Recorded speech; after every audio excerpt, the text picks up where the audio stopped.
자, 666페이지입니다. 666페이지 05번 주택 공급 질서 교란 금지에 관한 규정이죠. 자, 필표를 하나 하셔야 될 것 같고요. 출제 빈도가 참 높았죠. 높다가 최근 출제가 좀 뜸했어요. 뜸했기 때문에 잘 준비하셔야 될 영역이 아닌가 그런 생각이 듭니다. 자, 먼저 교재에서 필요한 밑줄을 꺼드리고 설명을 간단히 드리는 방법을 준비하겠습니다. 같이 볼까요? 교재. 자, 누구든지 주택법에 따라서 건설 공급되는 주택을 공급받거나 공급받게 하기 위해서 다음 중 한 개에 해당하는 증서 또는 지위를 양도 동그라미예요. 양수 동그라미예요. 양도 양수하거나 이를 알선 동그라미예요. 세 번째 줄 끝에 알선 양도 양수 이를 알선하거나 또 양도 양수 또는 이를 알선할 목적으로 하는 광고 동그라미. 몇 가지를 동그라미 했죠? 4개. 양도, 양수, 알선, 광고 이 4가지 행위를 해서는 안 되고요. 누구든지 거짓, 그 밖에 부정한 방법으로 이 법에 따라서 건설 공급들을 주는 증서나 지위 또는 주택을 공급받거나 공급받게 해서도 아니 된다라고 되어 있습니다. 자, 박스 안에 동그라미 1번부터 4번이 나와 있죠? 주택 공급 질서 교란을 막기 위해서 양도, 양수 등이 금지된 증서 또는 지위가 4개예요. 이건 암기하셔야 됩니다. 그래서 동그라미 1번부터 4번까지 묶어서 암기라고 적으셔야 돼요. 동그라미 1번부터 4번을 묶어서 암기라고 해야 되고요. 무엇을 외워야 되죠? 주택 공급 질서 교란을 막기 위해서 자, 양도 양수 등이 금지된 증서 또는 지위 그렇게 외워야 돼요. 양도 양수 등이 금지된 증서 또는 지위 그렇게 외워야 돼요. 설명드리겠습니다. 설명드립니다. 네. 자, 앞에 보시고 설명 들으시면 이해가 되고요. 암기할 수 있게 됩니다. 우리 주택법에서는 주택 공급질의 교란을 막기 위해서 일정한 증서나 지위에 대해서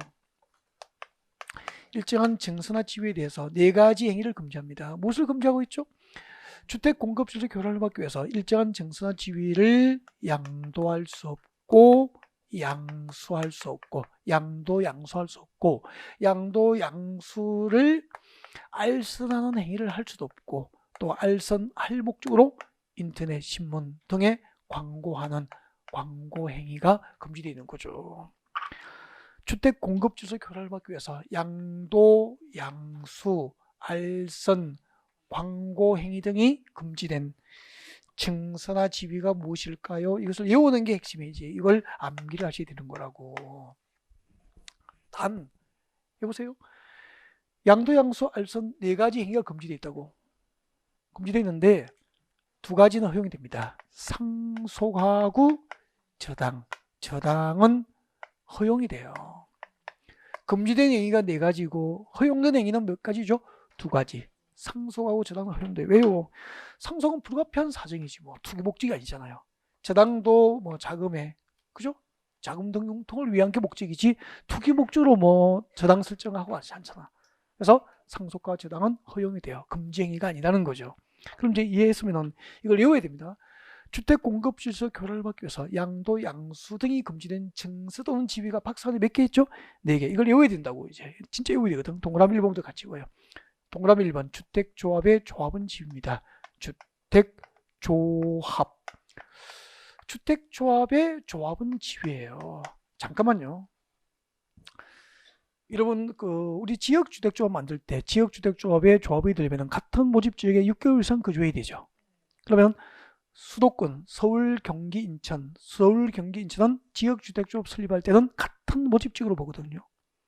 그럼 서울시에 주민등록 두고 6개월 이상 실제로 거주한 자라면 서울, 경기, 인천 어디에서 지역주택조합을 설립하더라도 조합원 자격을 갖게 돼요. 그럼 여러분은 서울에 주소 두고 6개월 이상 거주를 하셨다면 서울, 경기, 인천 지역주택조합의 조합원 자격을 갖고 있다고 여러분은. 근데 저는 노급인 자격 요건을 갖추려고 재작년이구나 2017년 때 저 혼자만 서울에 있는 식구들을 두고 주소를 옮겨버린 거예요. 수도권 외의 지역으로. 그럼 저는 현재 서울시 지역주택조합에 가입할 수 있는 자격이 있어 없어? 없잖아.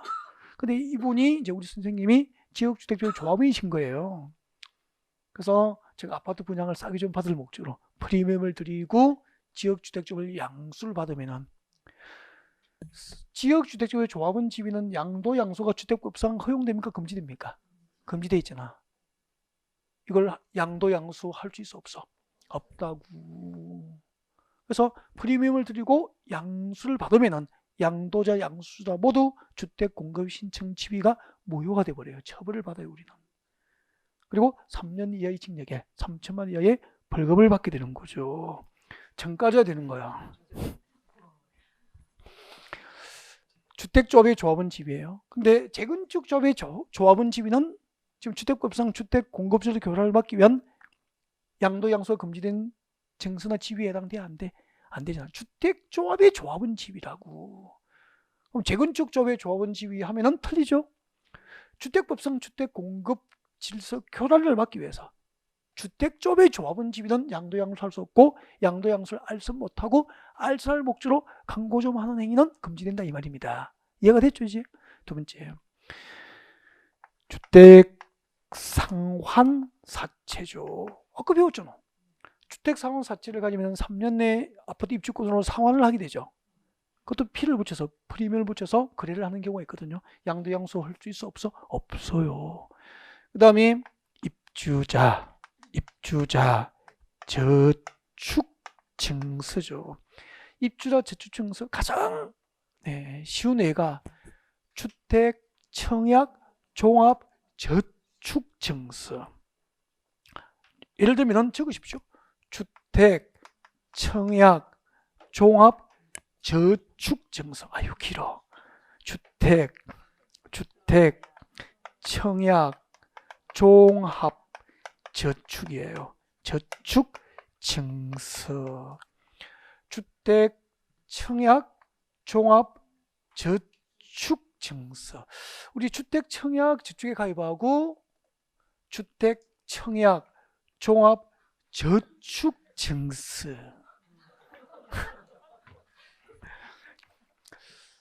이거 가입하고 일정 금액을 일정 기간 부여하는 청약 1순위, 2순위 자격을 부여하는 거 알고 있죠?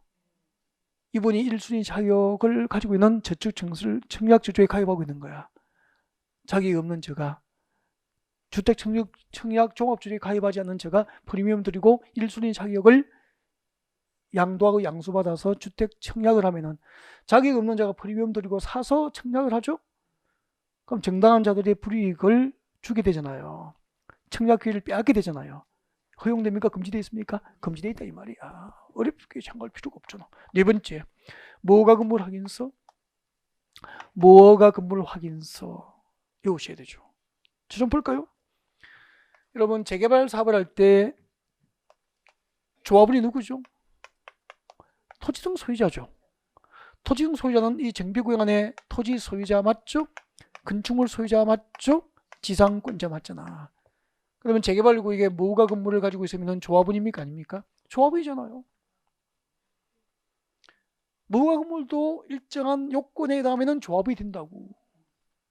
근데 무허가 건물을 철거할 때 그 건축물 소유자, 무허가 건물 소유자에게 무허가 건물 확인서를 발급해줘요. 이게 재개발 입주권 딱지가 되는 거야. 재개발 딱지가 된다고. 알겠죠? 그러면 이 재개발 딱지, 무허가 건물 확인서도 프리미엄 붙여서 거래를 하는 경우가 있죠? 허용합니까? 금지합니까? 금지. 재개발 딱지를 사고 팔지 못한다 이 말이에요. 근데 무허가 건물이 전부 되는 거 아니고요. 대부분 돼요. 옛날에 6.25 전쟁 끝나고 건축허가도 받지 않고 집을 지었는데 가옥대장에 구청에서 기록하고 세금을 부과했잖아. 소유권 등기는 돼 있어? 안 돼 있어? 안 돼 있잖아. 허가받고 건축했습니까? 아니지만 실제로 거주하고 세금을 내고 있었잖아요. 그런 거에는 무허가 건물 확인서 발급하고 그것이 곧 재개발 입주권이 되는 거라고. 이런 것도 그래야 하거든. 옛날 우리 어릴 때 엄마들 재개발 딱지 사고 팔고 했잖아요. 그거 허용합니까? 금지합니까? 금지하겠다는 거죠 이제. 그 다음에 다섯 번째, 이주대책 대상자 확인서라고. 이주대책 대상자 확인서. 예를 들면 너무 쉬워져요. 저 좀 보죠. 낙도흥강 강물이 흘러가고 있습니다. 댐을 막았습니다. 댐을 막으면은 담수, 호수가 생기죠. 그럼 여기 강가 마을은 수몰되잖아. 이분들은 그대로 계셔야 됩니까? 이주해야 됩니까? 이주단지 만들잖아. 이주단지 신도시를 만든다고. 여기에 입주하시려면은 이분들에게 수몰민에게 이주 대책 대상자 확인서가 발급돼. 이게 또 이 이주단지에 입주할 수 있는 딱지 입주권이 되는 거라고. 이것도 프리미엄 붙여서 그래야 하지 못하도록 양도양수를 금지한 거라고. 알겠죠? 다 이었죠? 우리 주택국에서는 주택 공급 질서 교란을 막기 위해서 일정한 정선한 집에 대해서 양도양수 등을 허용합니까? 금지합니까? 금지. 단 주택 상환사실을 가진 채권자가 사망하면은 아들이 상속받아야 되겠죠? 상속은 투기 목적입니까? 불가피한 사유였습니까? 불가피한 사유입니까? 금지행위입니까? 허용입니까? 허용. 주택 상환사채를 담보로 제공하고 대출 받을 수도 있겠죠? 투기 목적입니까? 자금 융통입니까? 자금 융통이잖아. 허용한다고. 그래서 상속과 저당이 보이면은 보통 금지행위가 아니니까 정답이 되는 경우가 있고 막 그래요. 이해도 하셨죠? 이해하셨으면 이거 외우시면 된다고. 그리고 문제 풀이할 때 다루면 되잖아. 그 다음에 넘어가요. 여러분 교재 668페이지입니다. 668페이지. 투기과열주의 지정과 해제. 출제 빈도를 한번 보십시오. 25, 27, 28, 29 계속 출제하고 있습니까? 네, 그래서 투기과열지구는 거의 출제된다고 보면 되고요. 작년에도 나왔고요. 재작년에도 나왔고 계속 나오잖아. 투기과열지구 별표 투기하셨으면 좋겠고, 일단 투기과열지구는 개요 설명을 좀 듣고 같이 보셔야 될 것 같아요. 그래서 일단 고개를 듭니다. 제가 그 개요 설명을 드린 이유가 그 주택과 수업을 듣고 저와 같이 공부하시고 투기과열지구가 무엇이죠? 라고 물으면은 망설임 없이 손님, 고객에게 우리가 말할 수 있어야 되거든요. 투기과열지구가 뭐죠? 많이 들었죠. 특히 이제 우리 강남에 살고 계신 여러분들은 투기과열지구 많이 들으셨을 거 아니에요. 실제로 투기과열지구 때문에 분양금 등 제한을 많이 당해보신 분이 주변에 많기 때문에 잘 아실 거예요. 투기과열지구가 뭐죠? 라고 물었을 때 그 개념을 국어 낱말 뜻처럼 이렇게 명확하게 정의할 수는 아니에요. 법이기 때문에. 그렇지만 최소한 이 정도는 명확하게 좀 아셨으면 좋겠습니다. 설명할게요. 우리 도시개발사업전 토지를 뭐라고 했죠? 종전토지. 여기는 도시개발사업전 400분지예요. 400분지이고 토지 면적, 종전토지 면적이 100제곱미터의 농지였고요. 그 농지 소유자는 병이었습니다. 토지 부담률이 50%라고 하면은 병원 종전토지 면적 중 100제곱미터 중에서 50제곱미터를 보류지라는 이름으로 신도시개발에서 부담을 해야 되잖아요.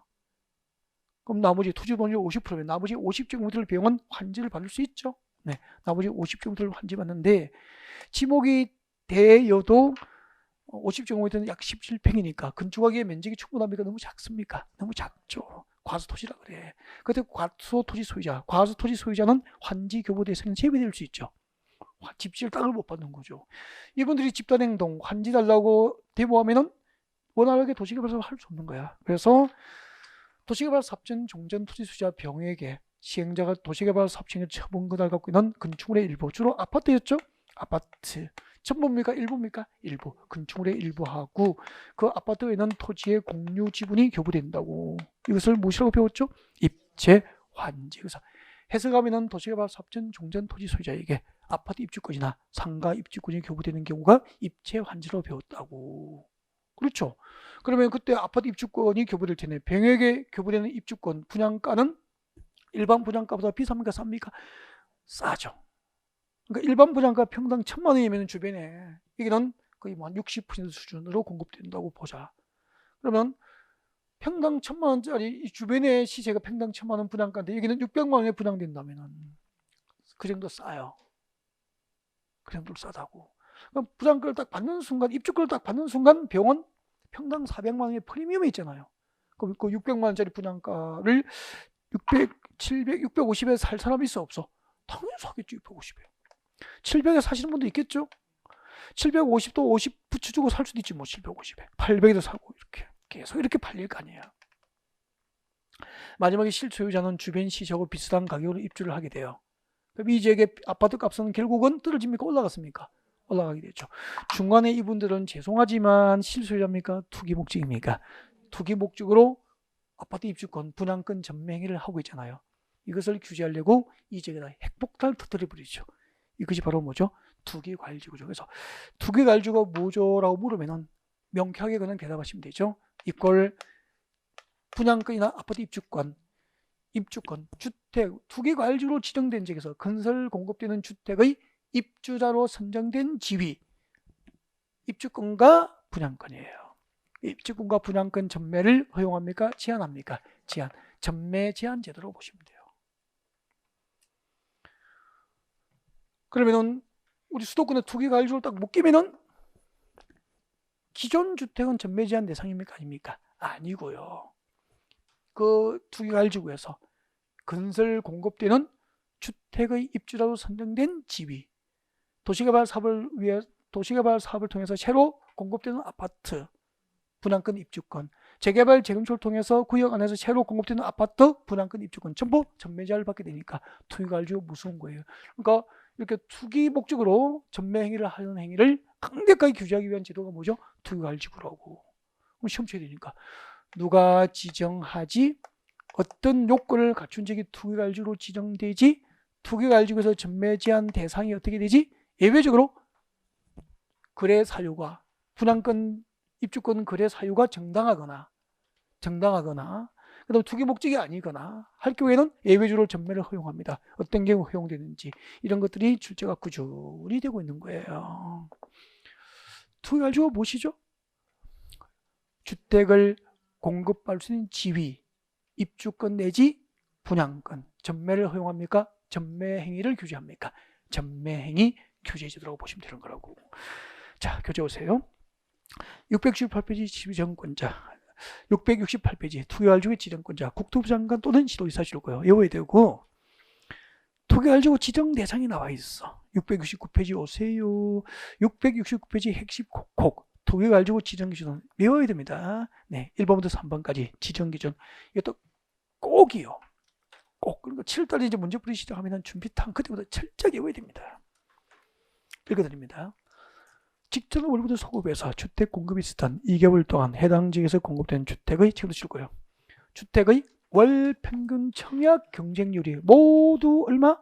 5대1 초과 동그라미. 그 뒤에 줄 거죠.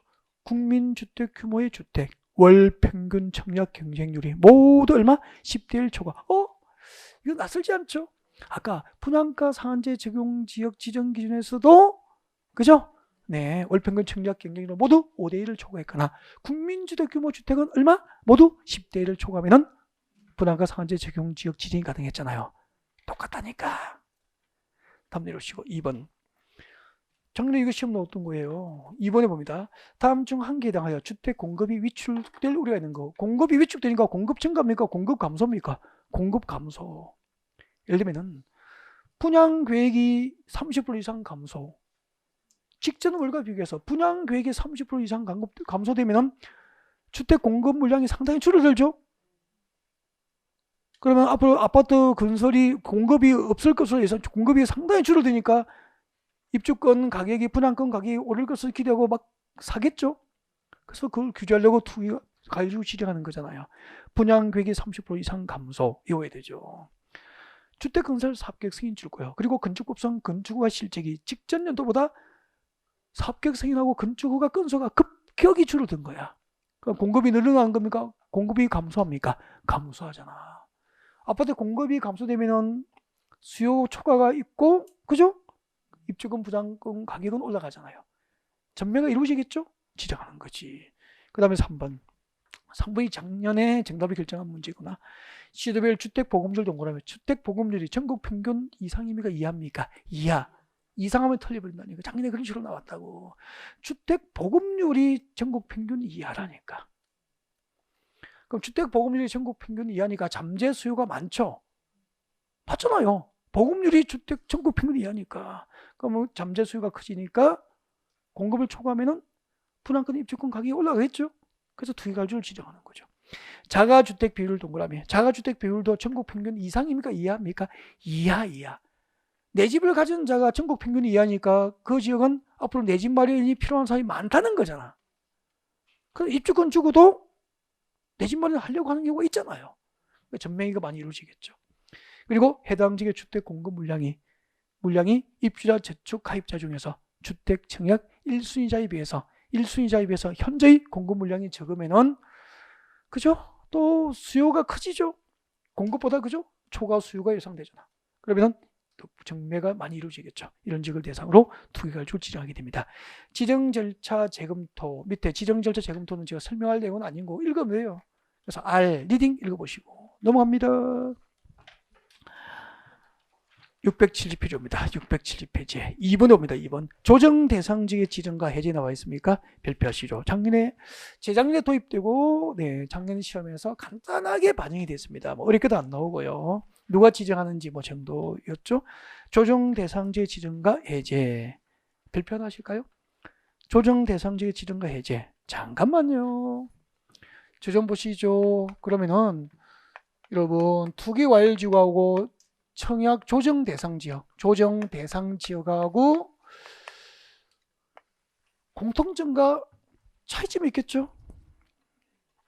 이것을 논하십시오라고 여러분에게 주관식으로 시험 내진 않거든. 학문 연구 과정이 아니니까. 그래서 이제 조정 대상 지역하고 투기과열지구가 무엇인지 조금 구분하셔야 되겠죠. 공통점은 조정 대상 지역에서 건설 공급되는 주택의 입주자로 선정된 지위, 분양권 입주권도 전매 제한을 받습니다. 전매 제한을 받아요. 입주권, 분양권 전매 제한을 합니다. 그러면 투기과열지구가 지정되거나 조정 대상 지역에서 새로 건설 공급되는 주택의 입주자로 선정된 지위, 분양권, 입주권은 전부 전매 제한 대상이 돼요. 공통점이 있어요. 투기과열지구와 조정 대상 지역은 입주권만, 분양권만 전매 제한을 받아요. 기존의 주택은 전매 제한을 하지 않는 거예요. 알겠죠? 지위만, 입주권, 분양권만 전매 제한 받지 기존의 주택은 전매 제한을 안 받는다고. 기존 주택은. 그게 투기과열지구와 조정 대상이 공통점이에요. 전매 제한을 받습니다. 무엇이 전매 제한을 받는다고요? 해당 지역에서 건설 공급된 주택을 공급받을 수 있는 지위만 전매 제한을 받는 거예요. 지위만. 여기서도 투기과열지구에서 건설 공급되는 주택을 공급받는 지위만 전매 제한을 받는 거야. 주택은 전매 제한 대상입니까? 아닙니까? 아니에요. 그리고 조정 대상 지역은 조금 차이가 뭐냐면은 신규 청약 규제 강화 내지 완화라고 보면 돼. 신규 청약 규제를 강화한 거죠. 이게 특징이에요. 전매 행위는 투기과열지구와 똑같이 제한하되 신규 청약 규제를 강화한 거죠. 예를 들면 1수리 자격 요건을 완화했습니까? 강화해버립니까? 강화. 네. 그리고 과열지역에서는 신규 청약 규제를 강화하고 또 조정 대상 지역 중에서 위축 지역이 있어. 위축 지역은 강화합니까? 완화해줘야 됩니까? 완화. 이게 조금 투기과열지구하고 차이라고 보면 돼. 그래서 이제 신규 청약 규제 강화니까 1순위 자격을 강화한다든지 그리고 재당첨 규제를 강화한다든지 내지 완화한다든지 이게 특징이라고 보면 돼요. 근데 두 가지 제도를 비교해서 차이점과 공통점을 논하십시오. 그런 문제는 안 나오니까 참고로만 그렇게 하시면 돼요. 차이가 그런 얘기라는 거죠. 자, 그러면 이제 투기과열지구는 전매 행위를 제한했지만 거기다가 신규 청약 규제를 더욱더 강화 내지 완화하려고 별도로 도입한 게 뭐죠? 조정 대상지로 보면 되잖아. 공통점은 둘 다 뭐하죠? 해당 지역에서 공급되는 분양권, 입주권, 전매는 둘 다 제한하는 거죠. 공통점과 차이점 명료하죠? 네, 이렇게 정리하시면 되고 조정 대상지역은 누가 지정하는지 누가 해제 요청할 수 하는지 이런 거 살짝 봐두면 되죠. 자, 조정 대상지역 옵니다. 지정권자 누구죠? 국토부 장관. 투기과열지구 지정은 국장 또는 시도지사. 조정 대상 지역은 누가 지정하죠? 국토부 장관만 지정할 수 있는 거죠. 조정 대상 지역의 구분 두 가지가 있습니다. 박스에 내려오십시오. 동그라미 1번에 무엇이 있죠? 과열지역. 2번이 뭐죠? 위축지역. 묶어서 앞에다가 구분. 주택법상 조정 대상 지역은 두 가지로 구분 지정합니다. 과열지역으로 지정할 수도 있고 위축지역으로 지정된 지역도 있고. 과열지역은 두 번째 줄에 동그라미 1번 봅니다. 동그라미 1번 두 번째 줄에 줄 것 죠? 과열지역 동그라미 1번 두 번째 줄. 주택 분양 시장이 과열되어 있거나 과열될 우려가 있는 지역은 뭐죠? 과열지역. 위축 지역은 두 번째 줄에 봅니다. 분양가, 주택 분양가, 매매 등 거래가 위축되어 있거나 앞으로 위축이 우려되는 지역은 위축 지역이 되는 거죠. 그래서 조정 대상 지역은 두 가지로 구분되구나. 과열 지역과 위축 지역으로 구분되고, 과열 지역으로 지정되면 잠깐만 신규 청약 규제는 강화. 위축 지역은 신규 청약 규제를 강화해야 됩니까? 완화해야 됩니까? 완화, 이렇게 되는 거라고. 그 다음에 건너오십시오. 밑에 지정 절차 해제는 여러분 참고로 읽어요. 여러분이 읽으시고 내려오십시오. 671페이지 전매 제한 대상 찾으셨습니까? 큰 3번이에요. 주택의 전매 행위 제한 등에서 전매 제한 대상 나와 있습니까? 박스에 들어오세요. 박스에 동그라미 1, 2, 3, 4가 있습니다. 동그라미 1, 2, 3, 4를 묶어서 빌표하시고 박스 앞에다가 671페이지 제일 밑에 박스 안에 671페이지 제일 밑에 박스 안에 동그라미 1, 2, 3, 4를 전매 제한 대상이라고 하시면 되죠. 주택법상 전매 제한 대상 몇 개가 있죠? 4개, 4개를 외워야 돼요. 암기, 꼭 암기, 꼭 암기. 꼭 암기하는데 문장을 외우는 게 아니고요. 설명을 좀 듣고 정답을 찾는 키가 되는 것을 기억하셔야 돼요. 알겠죠? 그냥 문장을 외우라는 게 아니고. 1번 같이 봐요. 1번은 뭐죠? 투기 과열 지구잖아. 동그라미 1번이 투기 과열 지구 맞습니까? 투기 과열 지구에서 건설 공급되는 줄 거요? 주택의 지금도 줄 거요? 투기 과열 지구에서는 건설 공급된 주택 줄 거죠? 주택의 입주자로 선정된 지위 동그라미. 투기 과열 지구에서는 건설 공급되는 주택의 입주자로 선정된 지위가 전매 제한 대상이 되는 거야. 그럼 여기는 주택은 포함되어 안 돼요? 안 된다고. 기존 주택은 전매 제한 대상이 아니고 지위만. 이때 지위가 뭐죠? 예를 들면은 조합원의 입주권, 비조합원의 분양권 이런 거라니까. 입주권, 분양권이 전매 제한을 받게 되는 거잖아. 2번 봐요. 조정지역이잖아.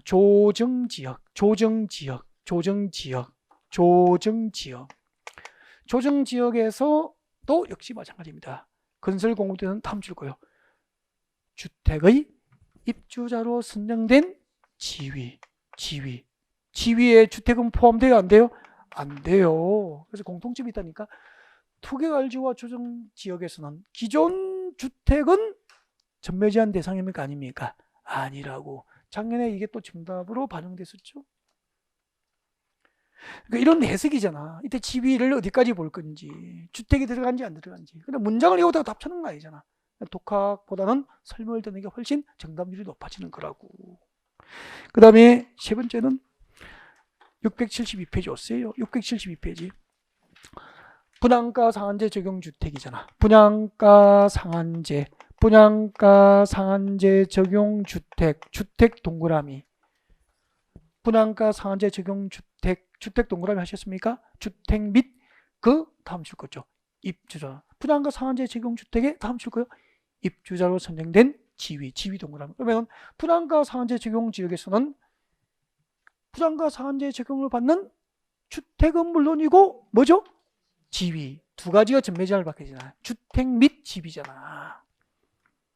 다음 내려오십시오. 공공택지 외의 택지에서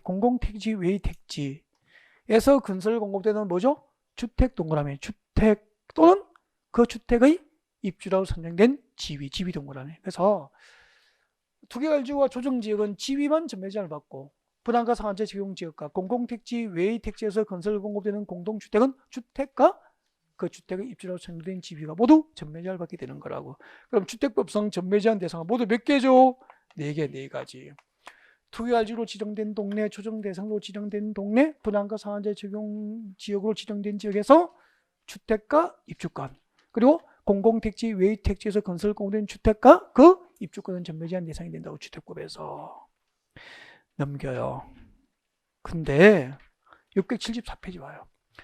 자, 그러니까 주택법상 전매 제한 대상이 4개인데 그 4가지가 전매 제한을 받는데 잠깐 그 전매 행위가 정당한 사유, 불가피한 사정으로 이루어지거나 투기 가능성이 없으면 예외적으로 전매를 허용하는 거예요. 그래서 지금까지 전매 제한 대상 4개를 배웠다면 그 4가지 전매 제한 대상에 대해서 전매가 허용되는 경우가 있어.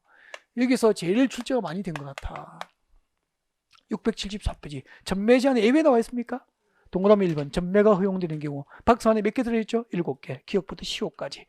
이것을 읽고 또 읽으면 되고, 별표 2개 해드릴게요. 서부분 읽어보면 되죠. 근데 그냥 읽는 게 아니고 이해하시면 돼. 전매를 그 전매되는 사유가 정당하거나 투기 목적이 아닌 경우 허용하고요. 불가피한 사정이 있을 때 허용하고요. 이렇게 이해하시면 되잖아. 그럼 1번 같이, 기억번 같이 볼게요. 몇 가지 봐드릴게요. 세대원의 근무 동그라미, 생업상 사정, 생업 동그라미, 질병 치료 동그라미, 취약 동그라미, 결혼 동그라미. 이것을 원인으로 세대원 전부 줄 거죠. 세대원 전원 1번부터 틀려. 세대원 전원 동그라미. 세대원 전원이 다른 시군으로 이사를 가면은 전매가 허용됩니다. 잠깐만요. 예를 들어드릴게요. 근데 그 뒤에 봅니다. 다만 줄 거죠. 수도권으로 이전하는 경우는 제외입니다. 제외 줄 거 없고. 예를 들어서 설명할게요. 저 좀 봐주십시오. 여러분, 신랑이 남편께서 대전지방검찰청의 검사님이에요. 좋으시겠다. 대전지방검찰청에 근무하는 검사님이라고. 여러분도 다 대전에 살고 계셨어. 근데 저기 목포지청으로 발령을 받은 거죠. 목포지청으로 발령받았다고.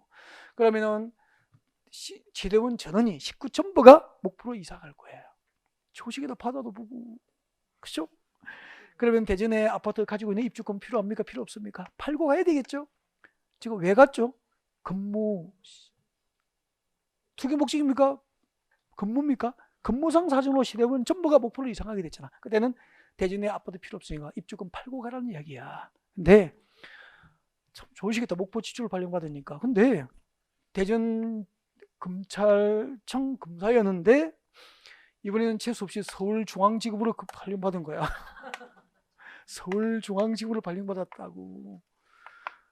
그러면은 근무상 사정으로 이전하지만 수도권으로 이전되잖아. 그때는 전매 허용 대상입니까? 허용 대상인데 제외됩니까? 제외. 그때는 대전에 입주권 팔고 못 타요. 수도권 집중 과열을 막기 위한 제도 장치로 이해하시면 돼요. 정당한 사유, 생업상 사정, 근무, 질병 치료, 결혼 등을 원인으로 다른 시군으로 이사가면 팔고 갈 수 있죠. 그죠? 입주권 팔고 갈 수 있다고. 단 수도권으로 이사갈 때는 정당한 사유가 있었더라도 허용합니까? 제외입니까? 제외. 상속으로 지정한 주택으로 세대원 전부가 입주를 해버렸으니까 가지고 있는 입주권 필요 없어졌죠? 처분할 수 있다고. 상속은 투기 목적입니까? 불가피한 사정입니까? 불가피한 사정이잖아. 세대원 전원이 해외 이주, 이민 가는 거잖아. 이민 가면은 호주 가서 한국 아파트 입주권 필요 없는 거 아닙니까? 팔고 가셔야죠. 그리고 해외 몇 년 이상 장기 체류죠? 2년 이상. 여러분 남편분께서 이번엔 저 아프리카 가봉 대사로 가시게 된 거죠. 가봉 대사로 아프리카 가시면 한국의 입주권 당분간 필요 없죠? 네, 팔고 갈 수 있다는 거죠. 2년 이상 장기 체류입니다. 읽어보십시오. 다. 시효번만 조심하면 되겠네. 입주라고 선정된 지위 또는 일부를 배우자에게 증여합니다. 배우자 증여는 전부 증여입니까? 일부 증여만 허용됩니까? 일부. 입주라고 선정된 지위, 입주권 분양권이나 주택, 전매 제한 대상인 주택의 전부가 아니고요. 일부 배우자 증여만 허용됩니다. 전부를 증여하는 경우는 틀려버려요. 여기까지가 주택법입니다. 모두 마무리했고요. 여러분 이제 중요 테마는 대부분 정리 다 해드린 것 같아요. 3, 4월 과정에서 이제 아주 기타 등등 세부적인 사항은 문제풀이 과정에서 일부 약간 보완될 부분이 있고요. 여러분 교재를 넘겨서 이제 농지법으로 오시면 됩니다. 와우, 농지법 얼마나 하고 싶었을까? 농지법에서. 자, 농지법 잠깐만. 여러분 교재 706페이지입니다. 706페이지 오셔서 농지법은 미리 예고를 드렸죠. 제가 오늘 2시 한 15분 정도까지 강의를 진행할 계획입니다 라고 했죠. 2시 15분. 2시 15분이니까 앞으로 남은 시간이 약 20분 정도 남았습니까? 네. 자, 앞에 보시고요. 아니, 20분이면 한 문제가 될 수 있다니까. 맞출 수 있다니까. 그럼 하셔야죠. 농지법입니다. 저 좀 보실까요? 농지법이 참 실무에 나가면 괜찮아요. 괜찮은 법인데 알면 알수록 매력적이고요. 농지법이 괜찮아요. 괜찮은데 실무에나 많이 활용돼요. 실무에서 많이 활용되는데 실제 시험에 몇 문제가 출제되죠? 2문제가 나오기 때문에 문제 출제 문항수에 비례해서 강의 시간을 배정을 해요. 그래서 2문제짜리인데 농지법 전체를 완벽하게 준비해도 2문제 나오니까 빵점 맞을 수도 있는 거고, 그래서 가장 효율적인 방법으로 한 문제를 완벽하게 잡아들이는 방법으로 강의를 해요.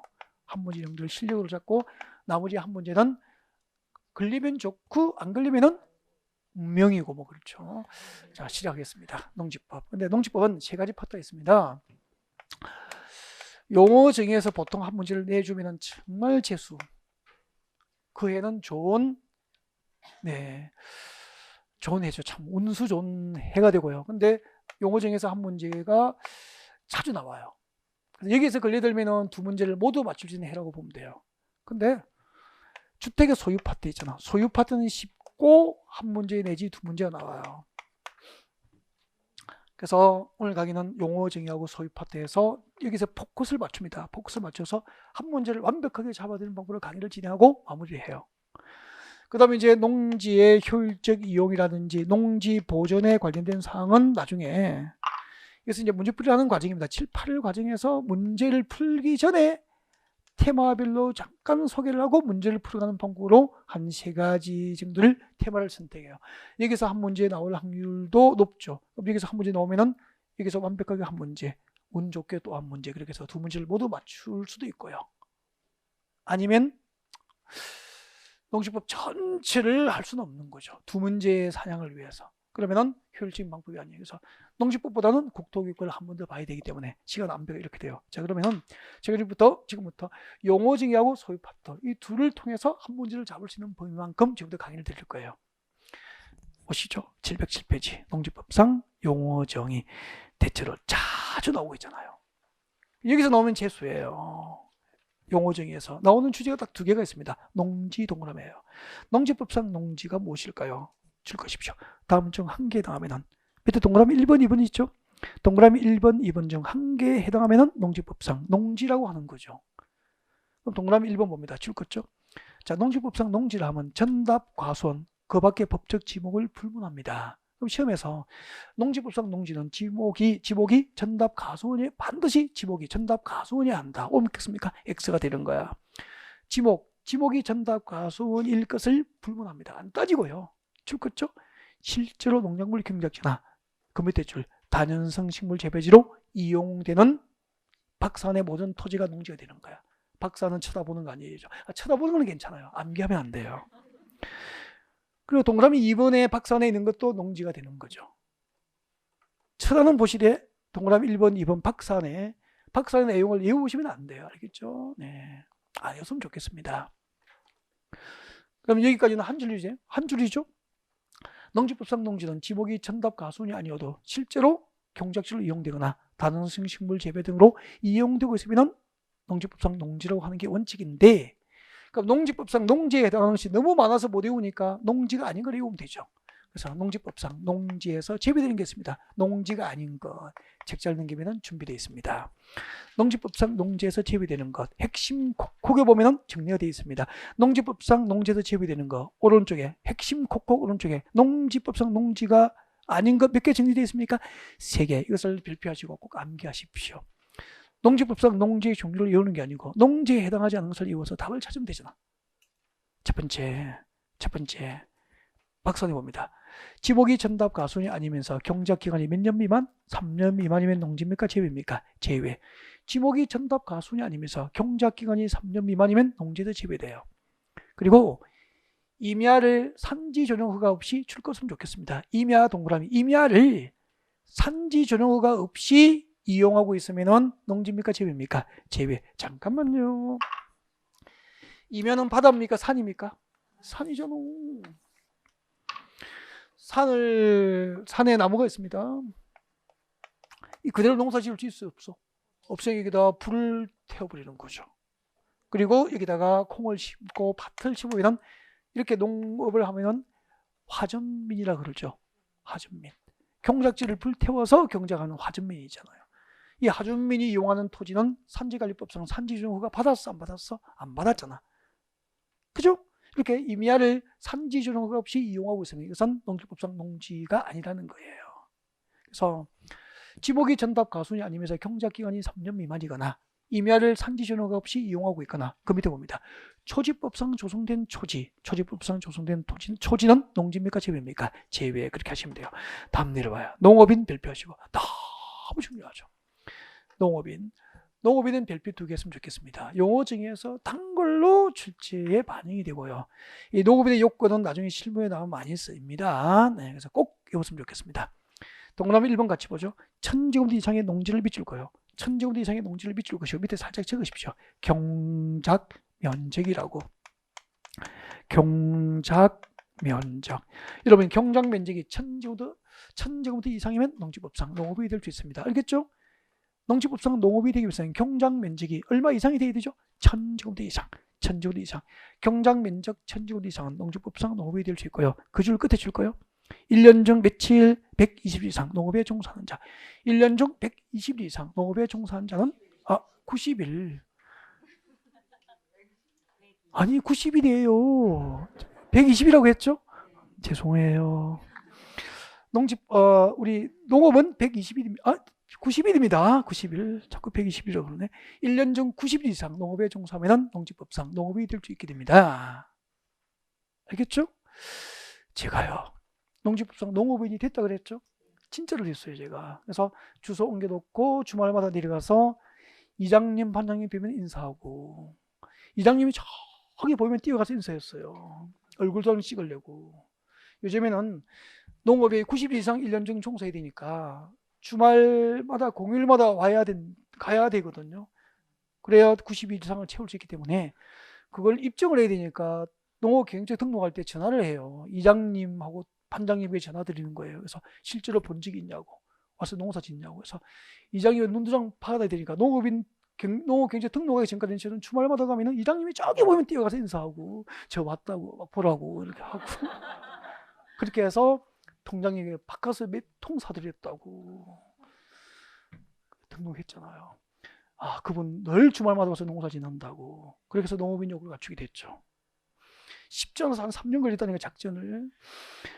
그 다음에 330제곱미터 이상의 고정식 온실 비닐하우스입니다. 330제곱미터 이상의 고정식 온실 재배자도 농지법상 농업이 될 수 있습니다.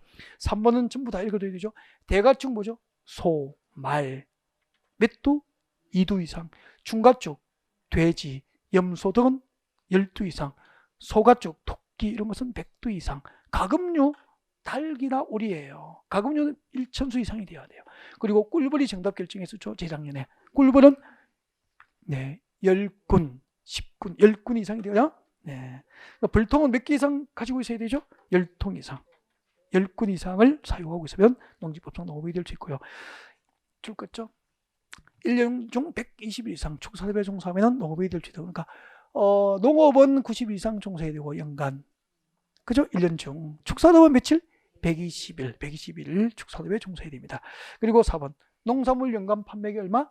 120만 원 이상인 자. 농산물 연간 판매액이 120만 원 이상이면 농지법상 농업인이 될 수 있어. 100% 농업인이 아니고 될 수 있다고. 그러면 잠깐만요. 이 지금 농업인의 요건을 지금 쭉 했죠? 이 요건에 해당하면 될 수 있다 이 말이에요. 요건에 해당하면은 농산물 품질 관리소가 있어. 거기에 가서 농업 경영체 등록을 해야 돼요. 그러면은 농지법이 발부되고 합법적으로 농업인 요건을 갖추게 되는 거야. 그때 경영체 등록할 때 깐깐하게 심사해요. 실제로 90일 이상 농업에 종사한지 통장님, 반장님, 이장님, 반장님이 전화해서 다 확인하고요. 그리고 농산물 연간 판매액이 120만 이상이잖아요. 자기의 농업 경영을 통해서 농산물 연간 판매액이 120만 돼야 되거든요. 농산물 사다가 판매하는 게 아니고 자기의 농업 경영을 통해서 농산물 판매액이 120만 이상이 되니까 판매 영수증 첨부하는데 옛날에는 영수증만 첨부해도 됐었어. 제가 농업 경제 등록하려면 옛날에는 그냥 아버지가 생산한 농산물을 농협에 제 이름으로 수매하면 됐거든요. 요즘에는 무엇을 따지느냐 하면은 진짜 제가 실제로 경작에서 생산된 판매물인지 입증하기 위해서 농작물이 경작된 토지의 지번하고 면적은 당연히 따지고요. 확인하고요. 그리고 농사를 직접 지었다니까 비료를 어디서 샀냐고, 비료 판매 영수증이 농업에 있는지 확인까지 다 해요. 어떻게 거짓말을 할 수 없다니까. 농기계는 어떻게 활용했는지, 농기계를 실제로 보유하고 있으면은 요즘에 그 면시류가 나오기 때문에, 유류가 나오기 때문에 농기계도 다 등록된 농기가 있는지, 아니면 대여하는 입증이 가능한지 이런 거 따지기 때문에 사전에 준비하지만 농업인 되기 쉽지 않아요. 3년 준비했다니까. 이렇게 농업이 되면은 정말 요즘에 농업인에게는 많은 혜택이 있어요. 네. 창고를 농업용으로 지으면은 창고 지을 때 보조금이 50% 나와요. 농업창고, 냉동창고 이런 것은 50% 받고 했거든요. 빌려주니까 그냥 줘요. 1,000만 원짜리 냉동창고를 지으면은 500만 원 그냥 준다니까. 500이면은 냉동창고 같은 거 지을 수도 있고. 그다음에 또 농업이 되면은 나중에 농업진흥제, 절대농지라 그러죠. 농업진흥제로 묶여 있으면 비농업인은 거의 뭐 여러분 농지를 사서 대지를 바꿀 수가 없어. 전혀 허가 안 돼준다고. 근데 농업인의 요건을 갖추면 절대 농지를 묶여 있어도, 즉 농업진흥지가 아닌 농지도 신고하면은 농업인 주택이나 농업용 창고 등 건설을 위한 전용, 농지 전용이 가능해요. 농지를 대지로 순식간에 바꿀 수 있다니까, 신고만으로. 특권이잖아. 그럼 농지일 때 평당 10만 원짜리가 대지로 전용을 해버리면은 평당 70만 원이면은 신고 하나로 60만 원의 경제적 가치를 열릴 수도 있죠. 큰 게 개발이 아니고 소소한 이런 것도 전부 토지의 경제적 가치를 높일 수 있잖아. 저는 창고 짓기 위해서 농업용 창고를 해서 창고 용지로 전용 신고하고 전용했다가 창고 지었다가 몇 년 지나면은 그 다음에는 말 못해요. 참고하셨으면 좋겠습니다. 농업의 요건 넘어갔습니다. 농지 소유 제2절 너무 중요해. 여기서 여러분 또 나오면 한 문제를 잡아줘야 돼. 농지 소유 제한 원칙부터 봅니다. 우리 학교 다닐 때 경자 유전의 원칙을 많이 배웠죠? 한자를 보면은 밭갈 경자잖아. 밭을 갈 자가 농지를 가져야 된다는 거잖아요. 그러니까 농업인과 농업법인이 농지를 소유해야 된다는 뜻이에요. 그래서 자, 경자 유전의 원칙 읽어보겠습니다. 농지는 잊을 것이십시오. 자기의 농업 경영에 이용하거나 이용할 자 줄 거예요. 자기의 농업 경영에 이용하거나 이용할 자는 이꼴 누구죠? 농업인이에요. 밑에 적어요. 이꼴 농업인 내지는 농업법인을 말하는 거죠. 이렇게 대한민국의 농지는 농업인과 농업법인이 소유하는 것을 원칙으로 한다는 거예요. 자기의 농업 경영에 이용하거나 이용할 자, 농지를 자기의 농업 경영에 이용하거나 이용할 자를 무엇이라고 하죠? 농업인 내지 농업법인으로 보면 된다고. 그래서 농지는 농업인과 농업법인이 아니면 소유하지 못하니까 대한민국의 농지는 누가 소유하는 게 원칙이죠? 농업인 소유를 원칙으로 하겠다는 거죠. 단 예외, 다음의 경우에는 비농업인에게 농지 소유가 허용됩니다. 비농업인의 농지 소유가 허용되는 경우 별표하시고 암기하셔야 되거든요. 자, 암기를 하셔야 되는데 단어를 외우는 거라고, 문장을 외우는 게 아니고 빨리 동그라미 합니다. 박선에 국가지자체 동그라미 상식이잖아. 국가지자체는 농업이 아니어도 비농업인의 소유가 허용됩니다. 그리고 동그라미 2번에 학교 동그라미요. 상식으로 생각하십시오. 농업대학 농고 그리고 초등학교도 실습농지가 필요할 수 있죠. 그래서 학교는 농지, 비농업이어도 농지 소유가 허용돼요. 그 다음에 3번 주말 체험 영농 동그라미 하셔야 되죠. 여러분은 대부분이 농업인입니까? 비농업인입니까? 비농업이지만 서울에 계신 여러분도 주말 체험 영농을 목적으로 하면 비농업이지만 합법적으로 농지 소유가 허용됩니다. 그리고 상속 동그라미, 상속받은 농지는 비농업인의 소유가 허용됩니다. 그러니까 서울에 있는 아들이 지방의 부모님이 사망하면 지방에 있는 농지를 상속받아서 서울의 비농업인의 아들이 농지 소유가 허용돼요. 그렇구나. 그래서 주말 체험 영농 목적으로 하거나 상속받은 농지는 비농업인의 소유가 허용돼요. 그리고 5번 출구죠. 8년 이상 농업 경영하던 자가 이농을 합니다. 이농 동그라미, 몇 년 이상 농사 짓다가 이농하죠? 8년 이상 농사 짓다가 이농하면 이농 당시의 농지는 비농업인의 소유가 허용됩니다. 이 정도 하겠습니다. 동그라미 해드린 거 꼭 읽어야 될 것 같고요. 외워야 될 것 같고요. 711페이지입니다. 저 밑에 농지 임대차 기간 중 소유 특례, 농지 소유에 관한 특례 제한이 나와 있습니다. 3번, 4번 묶어서 지나갈 때 읽으십시오. 리딩 R 표시해놓고 넘어갔습니다. 2번에 봅니다. 농지의 소유 상한 나와 있습니까? 농지 소유 상한. 지름 보실까요? 이런 원칙적으로 경제와 유전의 원칙에 의해서 대한민국의 농지는 누가 소유하는 게 원칙이죠? 농업인가? 농업 법인이 소유하는 게 원칙이죠. 바꾸기 가면은 비농업인의 농지 소유를 허용하지 않는다는 거죠. 근데 예외적으로 비농업인의 농지 소유가 허용됐죠? 저를 봅니다. 비농업인의 농지 소유가 허용되는 경우 국가, 지자체이거나 학교, 그리고 주말 체험 영농을 목적으로 하거나, 그리고 8년 이상 농사짓다 이농할 경우에는 이농 당시 농지라면 비농업인 소유가 허용됐습니다. 상속 농지도 비농업인 소유가 허용됐죠? 이렇게 비농업인 농지를 소유할 때는 예외적으로 비농업인의 소유를 허용하지만 비농업인의 농지 소유는 농지 소유 상한을 제한하는 거예요. 바꾸기 가면 비농업인은 농지를 소유하되 소유 상한을 제한받는다고. 바꾸기 가면 농업인은 농지 소유 상한을 제한받아 안 받아? 안 받아요. 저는 대한민국의 농지를 저 혼자 다 가질 수도 있는 거죠. 현실적으로 불가능하지. 법적으로는 가능하다는 거죠. 그래서 농업인의 농지 소유는 상한이 없어요. 근데 비농업인의 농지 소유는 예외적으로 허용하지만 소유 상한을 제한받는 거죠. 상속농지, 상속 동그라미 하십시오. 상속받은 농지는 비농업인의 소유를 허용하지만 두 번째 줄에 줄 거죠. 총 얼마까지만? 10,000제곱미터까지. 까지까지 외워놔야 돼요. 까지까지 외우시라고. 10,000제곱미터까지. 그리고 줄 거죠. 이번에 이농 동그라미 8년 이상 농업 경영한 후 이농할 경우 아까 비농업인의 소유가 허용됐죠? 얼마까지 허용됩니까? 10,000제곱미터까지. 까지까지 외워야 돼요. 네, 그래서 상속농지와 이농 당시의 농지는 10,000제곱미터까지 비농업인의 소유가 법적으로 허용되고요. 주말 체험 영농 동그라미 하시죠. 주말 체험 영농을 목적으로 할 때는 1,000제곱미터 미만 동그라미 1,000제곱미터 미만으로 비농업인의 소유가 허용되는 거죠. 그러면 지금 당장 강남에 계시는 여러분은 비농업이지만 주말 체험 영농을 목적으로 얼마까지? 1,000제곱미터까지 여러분의 농지 소유가 합법적으로 허용된다는 얘기잖아요. 단 그때 그 주말 체험 영농 목적으로 할 때 농지를 소유할 때는 1,000제곱미터 미만의 농지를 소유하는데 줄 거예요. 이 경우 면적 계산은 세대원 전부입니까? 세대원 각자입니까? 세대원 전부가 소유한 면적이 1,000제곱미터 미만입니다. 알겠죠? 그 다음에 713페이지입니다. 713페이지 오시고요. 농지 취득 자격 증명제도 발표하시고요.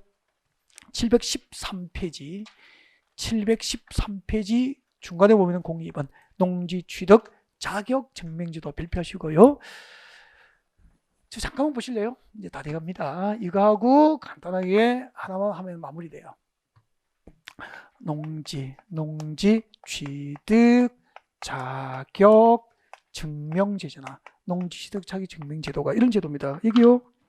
우리 농지법에서는 대한민국의 농지를 취득하는 자는 대한민국의 농지를 취득한 자는 그 농지를 취득할 수 있는 자격 이꼴 뭐죠? 농업인 자격입니다. 농업인의 자격. 대한민국의 농지를 취득한 자는 그 농지를 취득할 수 있는 농업인의 자격이 있는지 증명서를 발급받도록 하는 제도가 뭐죠? 농지 취득 자격 증명제도예요. 제가 합법적으로 농업이 됐다는 것은 저는 농지법에서 농지를 취득할 수 있도록 농지청, 농지 취득 자격 증명을 발급받을 수 있게 된 거죠. 그 얘기예요. 이거는 이제 그러면은 이제 농지 취득 자격 증명이 뭔지 아셨죠? 누가 발급할까? 발급기관.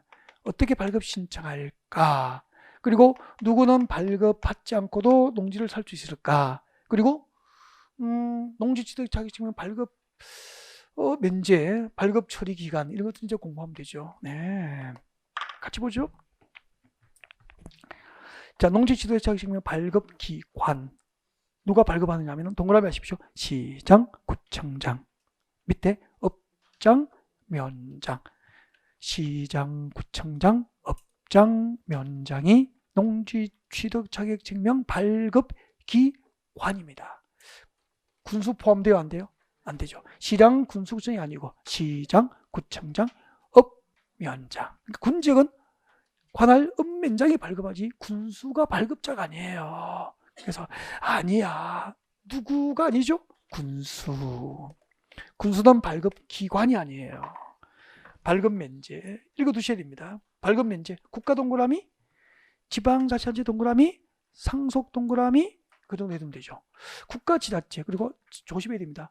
상속, 농지를 상속받을 때는 농지 취득 자격 증명 발급을 안 받아도 돼요. 농지적 없이 농지 상속에서 소유할 수 있어요. 근데 넘겨왔습니다.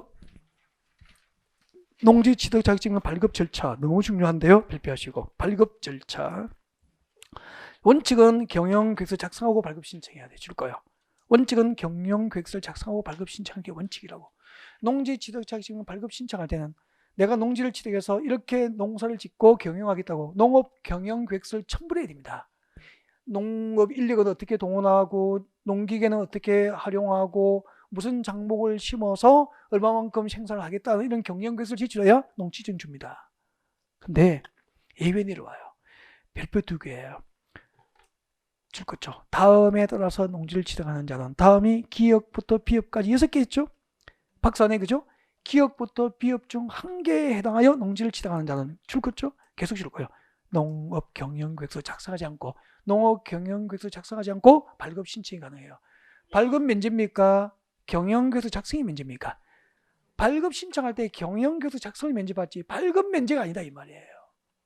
무슨 말인지 알겠죠? 이걸 발급 면제라고 계속 시험을 내는 거죠. 그럼 수험시간 거의 쏘가버리잖아.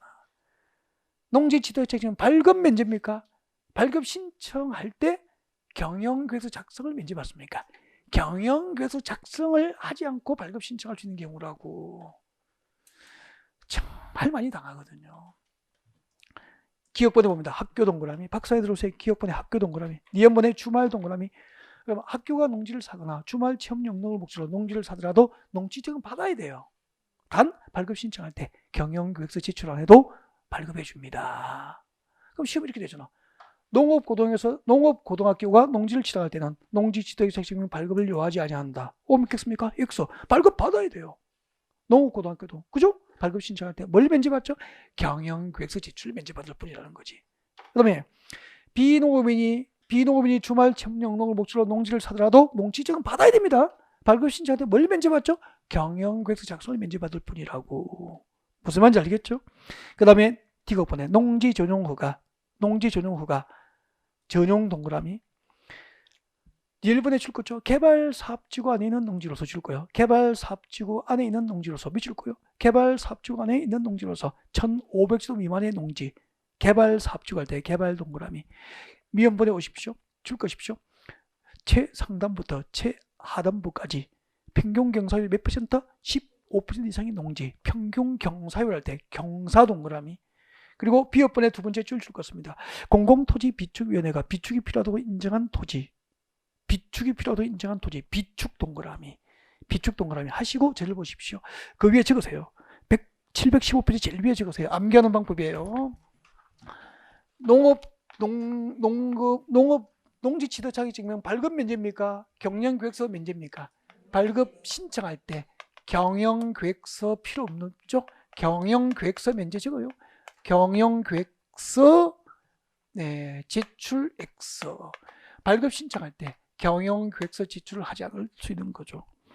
농지 취득 자격증명 발급 신청할 때 경영계획서 제출 X. 경영계획서 제출 면제받는다 이 말이야.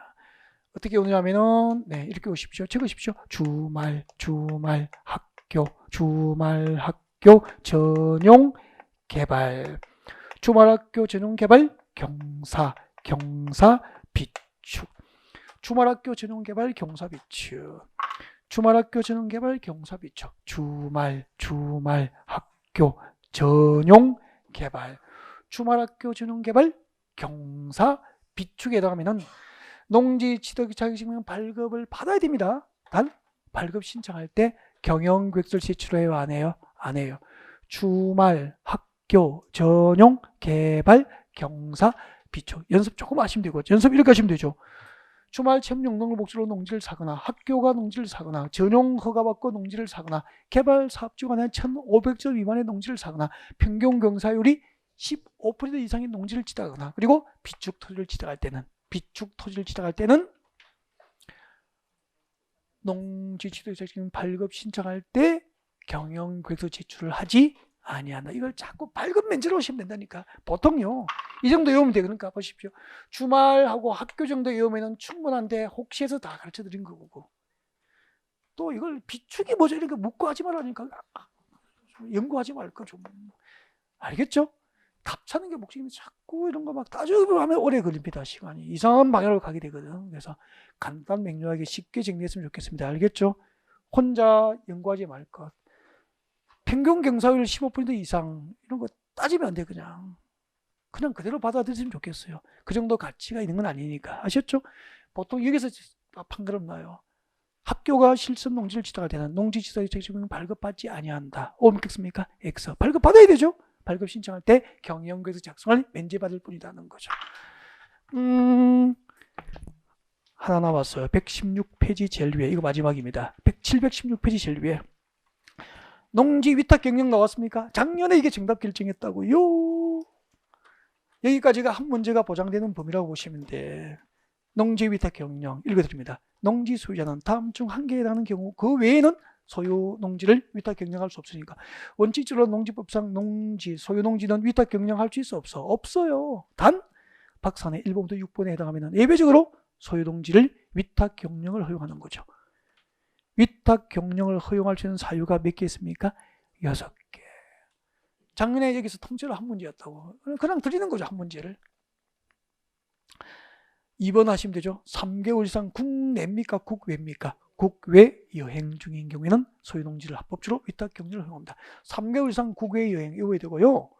그 다음에 나머지는 상식인데 4번에 보십시오. 4번의 기억번.